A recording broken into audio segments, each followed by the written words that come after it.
Starbucks for 2025. Okay, di ako marunong mag-unwrap.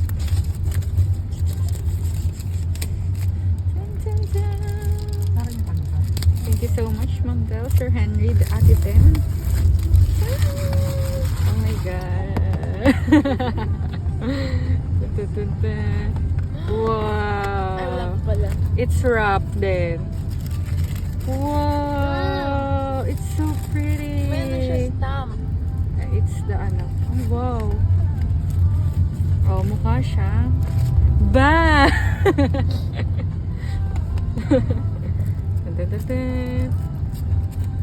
Oh, wow. Oh, magnet. It's magnet. Ang galing na din natin. Wow! With the Starbucks logo. Mahal yan. Oh my gosh. It's rose gold. Tan, tan, tan, tan.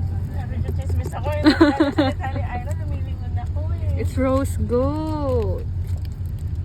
Alright. Oh, warning, this bag is not at... Oh, ang ganda talaga nung bag. Oh. Yes, may bag. Ako, pwede na to gamitin sa party. Gamitin ka na yun sa party. Di na ako idadala. Unboxing the notebook. Made from leather. Isa na namang crocodile ang pinatay. Oh my, may star.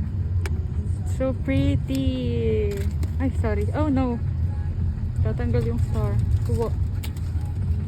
So, ang first plan for 2025. Wow! Not Korea eh. This one is wala lang. Under the sea. Ay, ang ganda. But I cannot write yet. Kasi January 1 yung nakalagay. Tignan natin kung may extra notes sa likod.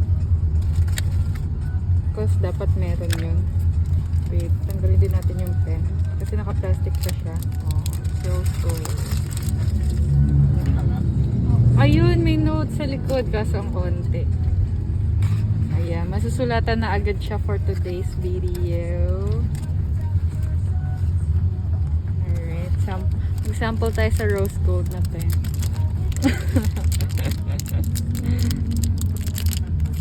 Ang ganda. Dear 2025. Alright, normal pen. Ganda. Thank you so much. Oh, 2024. Tada, let's close it.